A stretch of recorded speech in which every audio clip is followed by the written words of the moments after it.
এমপিওভুক্ত শিক্ষা প্রতিষ্ঠানকে জাতীয়করণ করতে হবে। শিক্ষকদেরকে উপাস রাখলেই তারা ভালোভাবে মোটা অঙ্কে মেগা দুর্নীতি করতে পারবে। সম্মানিত দেশবাসীর উদ্দেশ্যে জানাবো কথাটা আমি। আপনারা জেনেছেন ইতিমধ্যে অর্থ মন্ত্রণালয় থেকে 5% বরাদ্দ দেওয়া হয়েছে। এক্ষেত্রে এক কথায় যদি আমি বলতে চাই, মন্তব্য যদি করতে চাই, তাহলে আমি বলবো গোটা শিক্ষক সমাজের প্রতি সরকার প্রদত্ত একটা তামাশা এবং একটা অবজ্ঞা করা হয়েছে।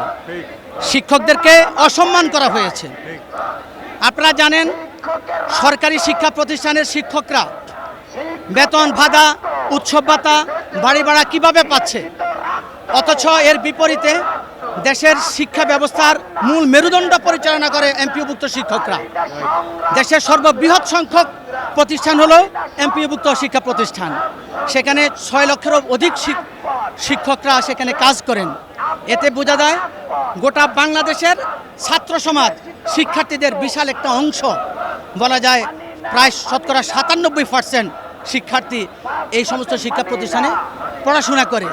তাহলে যে সমস্ত শিক্ষার্থীদের ভবিষ্যৎ যে এমপিওভুক্ত শিক্ষকদের হাতে, সেই শিক্ষকদেরকে রাষ্ট্রীয়ভাবে এভাবে অবজ্ঞা করা হয়, পৃথিবীর মানচিত্রে এ ধরনের ভিন্ন চিত্র আর কোথাও নাই।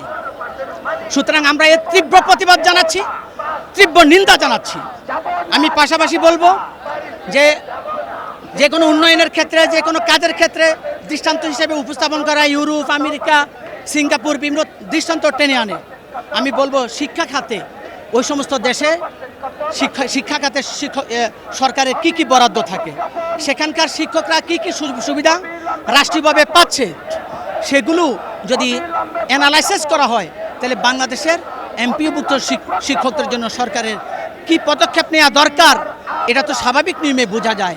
আজকে শিক্ষকরা তাদের স্বাভাবিক একটা জীবনযাপনের জন্য, সামান্য বাড়ি ভাড়ার জন্য রাস্তায় নামতে হবে, প্রেস ক্লাবে অবস্থান কর্মসূচি কি করেন কেন্দ্রীয় শহীদ মিনার চত্বরে অবস্থান করতে হবে, অনশন করতে হবে।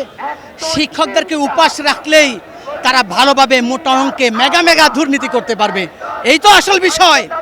আজকে তারা সচিবালয়ের এসি রুমে বসে বসে শিক্ষকদের বিরুদ্ধে তারা কলম পরিচালনা করে।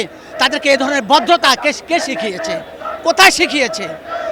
যে রাষ্ট্রে শিক্ষকদের প্রতি সম্মান প্রদর্শন জানে না, যে রাষ্ট্র শিক্ষকদের অধিকার পূরণ করতে জানে না, এ রাষ্ট্রের ভবিষ্যৎ অন্ধকার। এ রাষ্ট্রে ভবিষ্যৎ প্রজন্ম ভালোভাবে তৈরি হবে না। শুধু তাই নয়, শিক্ষকতা পেশায় আগামীর মেধাবীরা কখনো শিক্ষকতা পেশায় আসবে না। আপনি জানতে চেয়েছেন আমাদের এখানে 8ম দিন পর্যন্ত আমাদের অবস্থান কেমন কাটছে। এখানে অনেক ধরনের সমস্যা আপনারা জানেন, বিভিন্নভাবে বিভিন্ন ধরনের ষড়যন্ত্র করা হচ্ছে। বিভিন্ন শিক্ষক নয়, এমন কিছু অসাধু শিক্ষকের প্রতিনিধি এখানে আনাগোনা করতেছে কিভাবে আমাদের আন্দোলন থেকে ব্যাহত করতে পারে। হ্যাঁ, এটা একটা সমস্যা। তাছাড়া স্বাভাবিক নিয়মে আমরা যেহেতু এখানে অবস্থান করছি, আমাদের খাবার দাবার, অবস্থান, যাবতীয় বিষয় কষ্ট তো আছে, এগুলো তো আর ব্যাখ্যার অবকাশ রাখে না। আমরা জানতে পেরেছি অনেকে আছে একবেলা বা দুবেলা এরকম খেয়ে না খেয়ে এখানে পড়ে আছে। আপনি বলছেন একবেলা না খেয়ে, কেউ আছে পুরো বেলায় তো খাইতে পারে নাই, কেউ আসছে আজকে 8ম দিন। 8 দিনে একটা মানুষ কতটুকু রসদপত্র নিয়ে আসতে পারে? আর শিক্ষকদের বেতন কত টাকা, এটা তো আপনারা নিজেরাই জানেন। এমপিওভুক্ত রাষ্ট্র একটা, এখানে সরকারি শিক্ষক আবার বেসরকারি শিক্ষক, এত কিছু কেন? কারণটা কি? বাংলাদেশ তো একটাই। সুতরাং এখানে কেন এত রকমের ষড়যন্ত্র? এমপিওভুক্ত একরকম, জাতীয়করণ আরেক রকম। আমরা কি এই জন্য 71 সালে স্বাধীন রাষ্ট্রের জন্য চেষ্টা করেছিলাম? আমরা বলতে চাই রাষ্ট্র একটাই, এখানে সব শিক্ষকরাই সরকারি শিক্ষক হবে। সমস্ত এমপিওভুক্ত শিক্ষা প্রতিষ্ঠানকে জাতীয়করণ করতে হবে। আমরা এত বিভাজন চাই না। বৈষম্যের বিরুদ্ধে আন্দোলন গড়ে তোলা হবে। যে পর্যন্ত আমাদের এ দাবি না মেনে প্রজ্ঞাপন জারি না করবে, ততক্ষণ পর্যন্ত আমরা রাজপথ ছাড়ছি না।